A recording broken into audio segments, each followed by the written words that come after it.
Ya Habibi ya Muhammad. Bagaimana supaya sholat kita bisa khusyuk Ustaz dan juga bisa merasakan nikmatnya sholat tersebut, itu yang pertama Ustaz. Salat adalah inti daripada ibadah kita kepada Allah. Bahkan Nabi SAW mengumpamakan salat, as-salatu minad din bimanzilatir ras minal jasad. Salat ini di agama dengan segala macam amalan yang ada di agama ini, posisi salat seperti posisi kepala di badan manusia. Seperti halnya la hayata liman la ra'salah, tidak akan ada kehidupan bagi orang yang nggak punya kepala, nggak punya tangan masih hidup, nggak punya kaki masih hidup, tapi nggak punya kepala nggak mungkin hidup. Walihada la dina liman la sholatalah, maka tidak ada agama seseorang, tidak dianggap punya agama jika dia meninggalkan sholat. Sholat mi'rajul mu'min, mi'rajnya orang mukmin adalah sholat.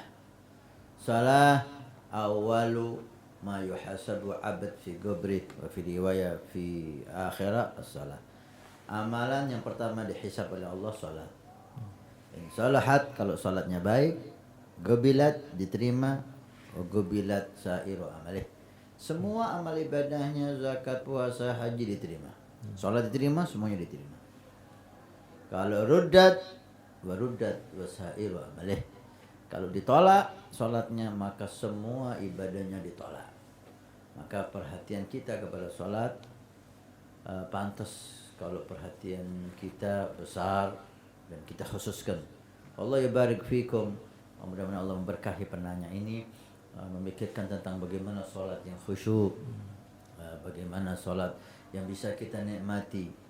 Karena para aulia, para salihin, para sahabat, mereka menikmati sholat sehingga lupa dengan apa yang ada sekitarnya, bahkan lupa dengan apa yang diperbuat dokter kepada badannya ketika dioperasi, diambil sebagian anggota badannya dalam keadaan dia sholat tanpa merasakan apapun. Ini tidak mungkin bisa terjadi kecuali mereka merasakan kenikmatan ladzatin la tukayyaf, kenikmatan yang gak bisa kita ungkapkan dengan kata-kata. Dan itu mereka dapatkan tidak dengan cuma-cuma, dengan mujahadah tentunya. Merasakan nikmat sholat yang hebat harus mujahadah. Proses ke sana itu perlu proses. Langkah awal hendaknya kita perlu wudu dengan baik. Wudu dengan baik adalah wudu dengan khusyuk, membasuh anggota badan dengan sempurna, dengan doa-doa yang sudah dianjurkan oleh Nabi SAW.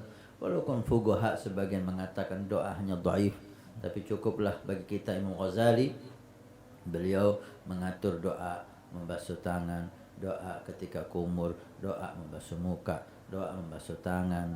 Yang pertama tadi membasuh telapak tangan sunnah, kemudian membasuh tangan, doa mengusap rambut, doa mengusap telinga, dan seterusnya sampai terakhir. Itu doa-doa kita hadirkan hati kita, kita wudu dengan khusyuk, kemudian kita menuju sholat, pergi ke sholat, baik itu masjid atau musalla, bikulliyatina, dengan semuanya. Bukan hanya kaki melangkah, pikiran ke barat dan ke timur, kaki melangkah, hati enggak khusyuk, lala, keluar menuju masjid dengan semuanya.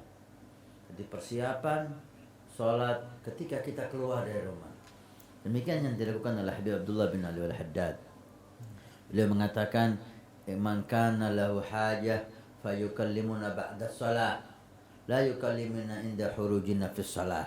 Saya punya hajat kepada kami, punya permintaan, hendaknya dia ngomong setelah selesai sholat. Jangan ngomong ketika kita keluar ke sholat. Kenapa Habib? Karena saya keluar dari rumah menuju masjid untuk sholat bikulliyatina, dengan semuanya. Maksudnya khusyuk mulai keluar dari rumah. Coba anda bayangkan bagaimana khusyuk ketika dia takbir Allahu Akbar, khusyuk ketika dia keluar dari rumah, tidak memikirkan apa-apa kecuali sholat. Sampai ke ke mihrab atau ke musalla atau ke masjid, kemudian takbir dengan semuanya, baca Fatihah dengan khusyuk. Usahakan anda memahami apa yang anda baca, kemudian Bayangkan Anda berdiri di hadapan Allah Subhanahu wa taala. Tentunya hal ini tidak mudah kita dapatkan.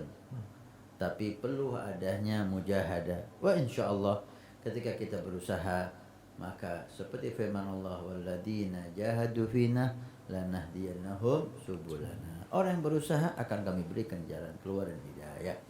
Mudah-mudahan dengan istisyar salat ketika wudu, ketika keluar ke masjid, kemudian ketika menghadap mau takbir, kita merasakan kita dilihat oleh Allah dan kita berdialog dengan Allah, kita agungkan Allah, kita berusaha memahami apa yang kita baca dalam salat.